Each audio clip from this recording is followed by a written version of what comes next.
करतो। या चर्चेसाठी चर्चा रोधापर्यंत वेळ उपलब्ध आहे। सदस्य वेळेचे बंधन पाळून मला सहकार्य करतील अशी मी अपेक्षा व्यक्त करतो। प्रत्येक सदस्याने भाषण सुरू करण्याच्या वेळी विभाग, त्याचबरोबर बाब क्रमांक व पूरक विवरणपत्रातील पृष्ठ क्रमांक याचा उल्लेख करावा। पुरवणी मागण्यावरील चर्चा संबंधित बाबीपुरतीच मर्यादित असल्यामुळे सदस्यांना मूळ अनुदान अथवा मूळ मागणी यावर चर्चा करता येणार नाही। आता चर्चेला सुरुवात करण्यात येईल। सुनील प्रभू साहेब। अध्यक्ष महोदय, शालेय शिक्षण, क्रीडा विभाग, पाणी पुरवठा, स्वच्छता विभाग आणि दिव्यांग कल्याण विभाग या पुरवणी मागण्यांवरती मी या ठिकाणी चर्चा करण्यासाठी उभा आहे। अध्यक्ष महोदय, शालेय शिक्षण विभागामध्ये आपण जर पाहिलं असेल तर शासनाने मराठी शाळा या जतन करण्याच्या दृष्टीने, त्या वाढवण्याच्या दृष्टीने आम्ही काळजी घेत आहोत। आणि सुदैवाने आज यावरती चर्चा होत असताना आज मराठी भाषा दिवस आहे, कुसुमाग्रजांचा वाढदिवस आहे। संपूर्ण देशामध्ये, राज्यामध्ये मराठीचा जयगार होतोय आणि अशा वेळेला पुरवणी मागण्यावरती मराठी शाळांवरती आम्ही चर्चा करतोय। अध्यक्ष महोदय, काय परिस्थिती आहे आज? अध्यक्ष महोदय, आज शाळांमध्ये ग्रंथालयाचा अभाव आहे। त्याचं उदाहरण मी आपल्याला देतो। वाचाल तर वाचाल ही घोषणा सरकारने केली मागच्या बजेटमध्ये, त्याच्या पूर्वीच्या बजेटमध्ये, पण घोषणा हवेतच राहिली। आज बघितलं तर आपण सरकार वाचन संस्कृती वाढवण्याची घोषणा करते, परंतु वास्तव काय आहे की आपल्याकडे जो अहवाल आहे त्यानुसार महाराष्ट्रातील एकूण 1,08,158 शाळांमध्ये केवळ 17.76 म्हणजे 19,208 शाळांमध्ये ग्रंथालय किंवा बुक बँक, लायब्ररी बँक उपलब्ध आहे। याचा अर्थ असा आहे की राज्यातील 82% शाळांमध्ये विद्यार्थ्यांना अवांतर वाटण्यासाठी साधं ग्रंथालय देखील उपलब्ध नाही। अध्यक्ष महोदय, सांगा मराठीचा प्रसार कसा होणार? ग्रंथालयाच्या जागा भरलेल्या नाही आहेत। ग्रंथालयच नाही तर पोस्टचं काय घेऊन बसलंय? जिथे ग्रंथालय आहे तिथे ग्रंथपाल नाही आहे। मग मराठीचा प्रसाराच्या बोट्या गमजा मारणारं आमचं सरकार कसं काय मराठीचा प्रसार करणार? आणि म्हणून या दृष्टीने देखील तात्काळ सरकारने उपाययोजना करणं आवश्यक आहे। पुरवणी मागण्यावरती माननीय मंत्री महोदयांनी सांगावं की या दृष्टीने नेमकं आम्ही काय करणार आहोत। डिजिटल महाराष्ट्राचा नुसता फुगा आहे। मंत्री महोदय, सत्य परिस्थिती काय आहे की 21व्या शतकात आपण आहोत। राज्यातील शाळांची डिजिटल स्थिती अत्यंत दयनीय आहे। याचं कारण असं आहे की राज्यातील केवळ 36.36% म्हणजे 39,327 शाळांमध्ये आज कॉम्प्युटर आहेत गुलाबराव, आणि बाकी सगळ्या शाळा आहेत, 60% शाळा या राज्यातल्या, त्या शाळेतील मुलाला संगणक कसा असतो त्याला स्पर्श पण नाही केला गुलाबराव। आज ही परिस्थिती शालेय शिक्षण विभागाची आहे। अध्यक्ष महोदय, इंटरनेटच्या बाबतीत आपण जी परिस्थिती बघितली तर राज्यात केवळ 35.48 शाळांमध्ये, 48% शाळांमध्ये इंटरनेटची सुविधा आहे। आणि ज्या राज्यामध्ये म्हणजे पुणे आणि मुंबई सारखी जी IT हब आहेत तिथे ग्रामीण भागामध्ये खोतकर साहेब। हां, हे बघा अध्यक्ष महोदय, इतक्या महत्त्वाच्या विषयावरती चर्चा चालू आहे। शालेय शिक्षण, क्रीडा विभाग, पाणी पुरवठा विभाग आणि दिव्यांग कल्याण विभाग। एकच पाणी पुरवठा खात्याचे मंत्री अध्यक्ष महोदय, गांभीर्य आहे का अध्यक्ष महोदय? नाही, तुम्ही कलेक्टिव्ह जबाबदारी, गुलाबराव कलेक्टिव्ह असं नका करू। ही तुमची जबाबदारी जरी असली तरी कुठे शालेय शिक्षण मंत्री, क्रीडा मंत्री कुठे आहेत, दिव्यांग कल्याण मंत्री कुठे आहेत अध्यक्ष मंत्री महोदय? हां, तुम्ही त्यांना बोलवलं पाहिजे अध्यक्ष महाराज। ऐकून घ्या खोतकर साहेब। हां, अध्यक्ष महोदय, सांगितलेली बाब खरी आहे, पण ते 10 मिनिटात येते तोपर्यंत मी नोंद घेतोय अध्यक्ष महोदय। ठीक आहे, निरोप देऊन येतो। प्रभू साहेब बोला। इथल्या मंत्र्यांना बोलवा, एकच मंत्री होता। हा, निरोप दिला येतील ते बोला। आमच्या उत्तरामध्ये नोंद घेणं आहे, 2 नोंद मंत्री आहेत। हे बघा, ते पाठीमागे हात दाखवत आहेत, 3 मंत्री आहेत। ते बघा, ते तर मंत्री झालेच नाही, त्यांना वाटलं शपथ मिळेल पण त्यांना नाही दिली शपथ. हा, मला आनंद वाटेल ना तू झालास तर.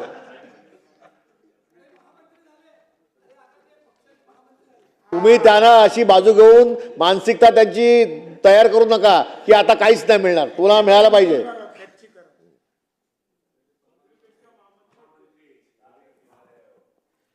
अध्यक्ष महोदय, इंटरनेटची ही परिस्थिती आहे. अध्यक्ष महोदय, आधुनिक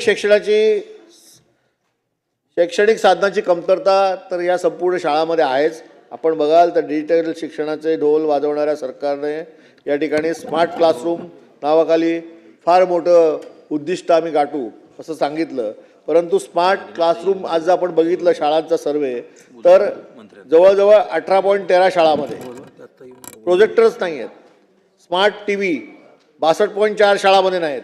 उर्वरित शाळांमध्ये गरीब आणि बहुजन समाजाच्या मुलांनी काय करून फक्त खडू आणि फळा याच्याशिवाय व्यतिरिक्त त्यांना काही शिक्षणाचं साधन नाही आहे. जिल्हा परिषद शाळांमध्ये तर उपेक्षाच आहे. अध्यक्ष महोदय, राज्यात 60.71 जिल्हा परिषद शाळा आहेत. तिथे जवळजवळ 38,564 इतकी मुलं शिकत आहेत. पण या शाळामध्ये निधी देण्याकरता आराखडा जर आपण बघितला तर आजही 1.26% म्हणजे 1,03,62 शाळांमध्ये वीज जोडणी नाही आहे. अध्यक्ष महोदय, ही महाराष्ट्राची परिस्थिती आहे. प्रगत महाराष्ट्र आम्ही म्हणतो ना, आज ही परिस्थिती आहे की वीज जोडणी शाळामध्ये नाही आहे. हजारो विद्यार्थी हे अंधकारमय भविष्यामध्ये या ठिकाणी शिक्षण घेत आहेत. ही आजची परिस्थिती आहे. पायाभूत सुविधांचा अभावच आहे शाळामध्ये. शाळामध्ये मुलींच्या स्वच्छतागृह 98.29% परिस्थिती अत्यंत दयनीय आहे. अनेक शाळांमध्ये पाण्याची सोय नाही आहे. पिण्याच्या पाण्याच्यासाठी 94.74% शाळा आहेत, परंतु त्या ठिकाणी गुणवत्ता नाही आहे. अशी परिस्थिती या सगळ्या शाळांमध्ये आहे. आणि शाळेतील मुलांची गळती थांबण्यासाठी प्रधानमंत्री पोषण शक्ती निर्माण योजना जे पूर्वी माध्यान्ह भोजन सुरू केलं होतं, पण अतिरिक्त तरतूद करून ग्रामीण भागातील पोषण आहारावर यासाठी दर्जा चांगला ठेवण्याच्या दृष्टीने जी समिती या ठिकाणी आपण नेमलेली आहे त्यावरती देखील या खिचडीवरती सरकारचा कंट्रोल नाही अशी परिस्थिती आहे.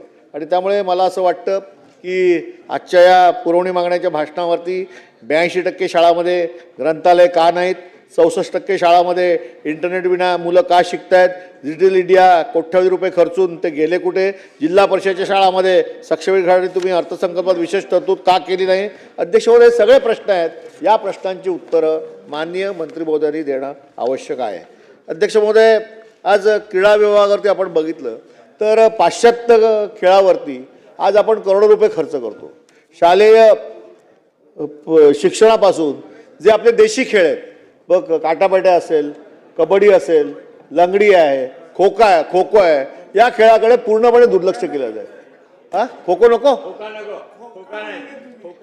खो खो हे बाजूला बसून मला डिस्टर्ब करतात. मला वाटतं यांनीच त्यांना काम दिलेलं दिसते. आणि त्यामुळे गुलाबराव आपण हसलात ना, तर ऐका, खो खो म्हणजे आपण देशी खेळ एका जमान्यामध्ये महाराष्ट्रामध्ये ज्या पद्धतीने आपण खेळून बँकामध्ये नोकऱ्या मिळत होत्या. खो खोचा जर प्लेयर असेल राज्यस्तरीय तर बँकेत नोकऱ्या होत्या, रेल्वेत होती. पण आज ह्या सगळे देशी खेळ हे बंद झाले आहेत. पाश्चात्य खेळाकडे प्रचंड मोठ्या प्रमाणात क्रीडा विभाग लक्ष देत आहे. माझी आपल्याला विनंती आहे की देशी खेळावरती विशेष अशा पद्धतीने सरकारने एक समिती स्थापन करावी, अभ्यासगट तयार करावा आणि याच्याकडे खेळाडू कसे वळतील आणि त्यांना प्रोत्साहन देण्यासाठी नेमकं आपण काय करू शकू यासाठी खऱ्या अर्थाने आपण काम करणं आवश्यक आहे. आणि माननीय क्रीडा मंत्र्यांनी उत्तर देत असताना या गोष्टीवर देखील सरकार कोणतं धोरण या ठिकाणी निर्माण करणार आहे, कशा पद्धतीने कारवाई करणार आहे, हे युवक आणि खेळाडू या खेळाकडे कसे जास्त वळतील आणि या खेळाला जास्त प्राधान्य कसं दिलं जाईल आणि हे देशी खेळ जिवंत कसे राहतील हे आता कालांतराने याची काळजी घेणं आवश्यक आहे. नाही तर एक काळ असा येईल की हे जे आमचे देशी खेळ आहेत येणारी पिढी ही विसरून जाईल आणि हे खेळ होते याची माहिती देखील पुस्तकापुरती उरेल अशी परिस्थिती आहे. म्हणून या दृष्टीने प्रयत्न करणं मला असं वाटतं की ते महत्त्वाचं आहे. अध्यक्ष महोदय, या ठिकाणी पाणी पुरवठा खात्याचे मंत्री होते. अध्यक्ष महोदय, काय परिस्थिती आहे पाणी पुरवठा खात्याची की जलजीवन मिशन करता अधिसूचना जमातीच्या लाभार्थींसाठी केंद्र हिस्सा म्हणून 200 कोटी तरतूद करण्यात आली. गुलाबराव, 200 कोटी तरतूद करण्यात आली. आज परिस्थिती काय आहे अध्यक्ष महोदय, की पाणी पुरवठा योजनेची कामं ही अर्धवट अवस्थेत आहेत. जलजीवन मिशन अंतर्गत अनेक गावामध्ये पाईपलाईन टाकली आहे गुलाबराव, पण पाणीच नाही, पाणीच नाही आहे. देखभाल आणि दुरुस्ती ग्रामपंचायतीवरती या योजनेच्या देखभालीसाठी मोठा भार पडतो आणि त्यामुळे ही देखभाल करायची कोणी, हा खरा प्रश्न आहे. त्यामुळे जुन्या योजनांना पुनर्जीवन देण्यासाठी सरकार पुढची काही स्कीम आणणार की नाही, हा माझ्या मनातला प्रश्न आहे. आणि त्याचबरोबर गुणवत्तेचा अभाव आहे. अध्यक्ष महोदय, मंत्री महोदय जरी इकडे बसले असले तरी देखील काही कामं ही काही ठिकाणी घाईघाईने केली जातात आणि त्यामुळे त्याचा दर्जा जो आहे तो टिकवणं कठीण होतं. या दृष्टीने देखील सरकार उपाययोजना काय करणार आहे याचं देखील उत्तर या ठिकाणी देणं अपेक्षित आहे. अध्यक्ष महोदय, पाण्याच्या संबंधीची या चर्चा आहे. आज ग्रामीण भागाच्या जलजीवन मिशनबद्दल मी इकडे बोललो, पण मुंबई शहरात देखील तीच परिस्थिती आहे. आज मुंबई शहरामध्ये आज जर आपण बघितलं तर खऱ्या अर्थाने जेवढं पाणी अपेक्षित आहे तेवढं पाणी आज ठाणे किंवा मध्य वैतरणा या तलावातून मुंबईकडे आणणं हे महानगरपालिकेला शक्य आहे. तरी देखील तितकं पाणी जी आवश्यकता आहे मनुष्य मानकानुसार तितकं पाणी महानगरपालिका उचलते, परंतु त्याचं जे काय डिस्ट्रीब्युशन आहे त्या डिस्ट्रीब्युशनमध्ये नियोजनाचा अभाव आहे. आज आपण बघितलं असेल तर मागच्या वेळेला मी भाषण केलं होतं, 2 दिवसांनी रंगपंचमी येते. या रंगपंचमी दिवशी मागच्या वर्षी मुंबईकरांना रंगपंचमी खेळल्यानंतर आंघोळी करण्यासाठी पाणी नव्हतं. ही परिस्थिती होती. ही परिस्थिती पुन्हा येऊ देऊ नका.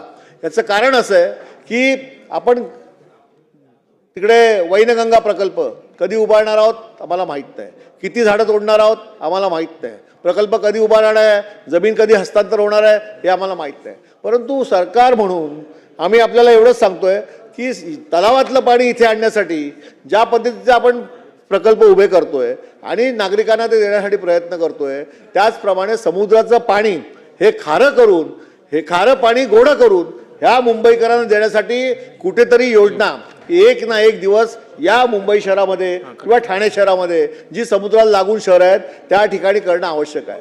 आणि त्याचा प्रयोग आपण मुंबई शहरापासून करा. मला आठवत आहे की माननीय उद्धव ठाकरे साहेब महाराष्ट्राचे मुख्यमंत्री होते आणि त्याची आपल्याला कल्पना असेल की खारं पाणी गोडं करण्यासंबंधी आपण असे अनेक प्रकल्प या राज्यातून या शहरामध्ये यावे म्हणून प्रयत्न केले. पुढे सरकारने त्याचं काय केलं ते बास्ताब बांधून पुढे कुठे का ठेवले हे मला माहीत नाही. आणि म्हणून काळाची गरज आहे. उद्धव ठाकरे साहेबांनी कोण आहे हे काल नव्हते, काल त्यांचा विभाग होता, काल नव्हते, मला बोलून आणायला लागलं त्याला. प्रभू साहेब इकडे बघून बोला. मंत्री महोदयांना बसवा खाली, मी बोलतोय. हाय बोला बोला आपण बोला. हे बघा, कन्क्लूड करा प्रभू साहेब. अरे नाही बोलून आणलं काय प्रभू साहेब कन्क्लूड करा. तर मला असं वाटतं की समुद्राचं पाणी खारं जे आहे ते गोडं करण्यासाठी राजकीय लवलेश बाजूला ठेवून हा जर प्रकल्प चांगला असेल तर ती मुंबईसाठी गरज आहे. आणि मुंबईकर आज जे पाणी तुटवडा ज्यांना होतोय, आपण आज बघितलं की या भागातलं पाणी काढलं जातं त्या भागात दिलं जातं, त्या भागातलं काढून सिटीमध्ये देतात, सिटीमधलं काढतात सबबला आणतात. शेवटी ते अभियंते करणार काय की तुम्हाला जेवढ्या पाण्याची आवश्यकता आहे तेवढं पाणीच तुम्ही उपलब्ध करू शकत नसाल तर अभियंते करणार काय. आणि मग तिकडे मोर्चे निघतात, आमच्यासारखे लोकप्रतिनिधी आमच्या कार्यालयावरती मोर्चे येतात, आम्ही त्या अधिकाऱ्यांना धारेवर धरतो, आम्ही आयुक्ताला धारेवर धरतो, आम्ही तिकडच्या असलेल्या जलअभियंत्याला त्रास देतो. परंतु अध्यक्ष महोदय, जी गोष्ट होण्यासारखी आहे ती काळाची गरज आहे म्हणून ती करा. आणि एकदा मुंबईकर असतील, ठाणेकर असतील, नाशिककर असतील, नवी मुंबईकर असतील, यांना पाण्याची जी ताण आहे ती भागवण्यासाठी जे जे करणं आवश्यक आहे ते या सरकारने करावं असं माझं मत आहे. आणि म्हणून मला असं वाटतं की समुद्राचं खारं पाणी गोळं करण्याबाबत या ठिकाणी येणाऱ्या काळामध्ये आपण काय उपाययोजना करणार आहोत. जोपर्यंत आपलं दुसरं धरण जे सुरू आहे ठाणे जिल्ह्याच्या त्या सीमेवरती म्हणजे गुजरात आणि महाराष्ट्राच्या बॉर्डरवरती ते सुरू करण्यासाठी जोपर्यंत विलंब लागेल तोपर्यंत तरी समुद्राचं खारं पाणी गोड करा आणि काही भागामध्ये द्या, हे मला या ठिकाणी सांगणं आवश्यक आहे. आणि मला असं वाटतं की या दृष्टीने सरकारने प्रयत्न करायला पाहिजे. अध्यक्ष महोदय, दिव्यांगच्या संबंधी अनेक मुद्दे या ठिकाणी सभागृहामध्ये आम्ही अनेक वेळेला मांडले, परंतु आज काय परिस्थिती आहे राज्यातील दिव्यांगाची. राज्यातील दिव्यांगाच्या ज्या काय महत्त्वाच्या समस्या आहेत त्या अशा आहेत की दिव्यांग मंत्रालय आपण स्थापन केलं, पुढे काय दिव्यांग मंत्री म्हणून त्या मंत्राचा कारभार सांभाळणाऱ्या मंत्री महोदयांनी आणि त्या प्रभागामध्ये दिव्यांगासाठी मागील 2 वर्षामध्ये काय उपाययोजना केल्या तर शून्य आहेत.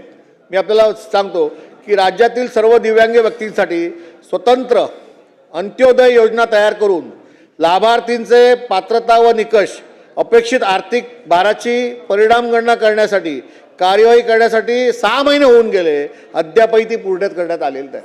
दिव्यांग मंत्रालयाचं काम बघा. अध्यक्ष महोदय, 2016चा कायदा कलम 88 नुसार बजेटमध्ये 5% दिव्यांगावर खर्च करण्याबाबत सदरू अधिनियमांतर्गत आरक्षित केलेले 5% निधी खर्च करण्याबाबत मार्गदर्शक सूचना तयार करायच्या होत्या. याबाबत देखील प्रस्ताव नियोजन विभाग व वित्त विभागाकडून अद्यापपर्यंत आलेला नाही. सांगा अध्यक्ष महोदय, दिव्यांगांचं आपण कसं भलं करणार आहोत? अध्यक्ष महोदय, स्वयंरोजगाराकरता रोजगार व स्टॉल देण्याचे स्वतंत्र धोरण निर्माण करण्याबाबत मागणी करण्यात आली होती. यावर शासनाच्या नगरविकास व ग्रामविकास विभागाने स्वतंत्र तयार धोरण करण्याची सुरुवात देखील अद्यापपर्यंत केलेली नाही. ती कधी पुरी करणार हे देखील मंत्री महोदयांनी सांगणं आवश्यक आहे. आणि त्याचबरोबर अध्यक्ष महोदय, माननीय मुख्यमंत्री महोदयांनी दिव्यांग व्यक्तीकरता सहकारी संस्था स्थापन करण्याबाबत सहकार आयुक्त व निबंधक सहकार संस्था पुणे यांना आदेश देऊनही कोणतीही कार्यवाही करण्यात आलेली नाही. याची दखल देखील घेतली पाहिजे सरकारने. आणि म्हणून माननीय मंत्री महोदयांनी या संबंधीचं उत्तर दिव्यांगासंबंधी या ठिकाणी देणं आवश्यक आहे. अध्यक्ष महोदय, अंगणवाडी असेल, आशा वर्कर असेल, मदतनीस असेल, पोलीस पाटील असेल, कोतवाल असेल, या आरक्षण नसलेल्या मानधनाच्या पदावर दिव्यांगांना नियुक्ती प्राधान्य देण्यात यावे. याकरता विशेष 10% अधिकचे गुण देऊन प्राधान्य देण्यात यावे, याबाबत मागणी केली होती. शासनाचे मानधन तत्वावरील नियुक्तीमध्ये विधवा महिला प्रमाणे दिव्यांगांना देखील 10% गुण अधिकचे देऊन प्राधान्य देण्यात यावे. याकरता महिला व बालकल्याण विभाग, सार्वजनिक आरोग्य विभाग, महसूल, गृह विभाग यांच्याकडून या अनुषंगाने अभिप्राय मागितले होते, पण अद्यापपर्यंत अभिप्राय प्राप्त झालेले नाहीत. सांगा, दिव्यांग मंत्रालय कधी काम करणार आहे? दिव्यांगांना आपण कसा न्याय देणार आहे? दिव्यांगांसाठी आपण या ठिकाणी सरकार मोठमोठ्या घोषणा करतं, परंतु त्याची अंमलबजावणीच होत नाही. आणि म्हणून मला असं वाटतं, दिव्यांगाचं मंत्रालय जरी तयार झालं असलं तरी दिव्यांगांना खऱ्या अर्थाने जर न्याय द्यायचा असेल तर या सगळ्या गोष्टी सरकार तात्काळ जोपर्यंत करत नाही तोपर्यंत दिव्यांगांना या ठिकाणी न्याय मिळू शकणार नाही.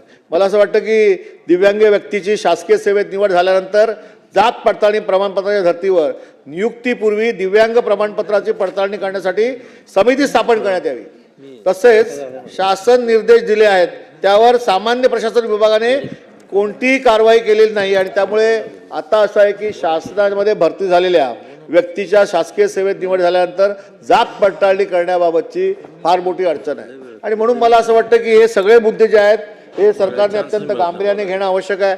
आजच्या पुरवणी मागण्यावरती वेळ कमी आहे आणि त्यामुळे प्रमुख ज्या काही गोष्टी आहेत त्या सरकारसमोर आम्ही आणलेल्या आहेत. आणि माननीय मंत्री महोदयांनी उत्तर देत असताना मग पाणी पुरवठा असेल, शालेय शिक्षण असेल, खेळ असेल किंवा मग दिव्यांग असेल, या सगळ्या मंत्रालयाच्या सगळ्या मंत्र्यांनी ज्या ज्या मुद्दे आम्ही आज मांडले त्याच्यावरती सविस्तर उत्तर देणं आवश्यक आहे. तर आणि तरच या महाराष्ट्रातील सर्वसामान्य जनतेला, शाळेतील विद्यार्थ्यांना, दिव्यांगांना, सामान्य ग्रामीण भागातील शेतकऱ्यांना, रहिवाशाला, खेळाडूंना या ठिकाणी आम्ही न्याय देऊ शकतो.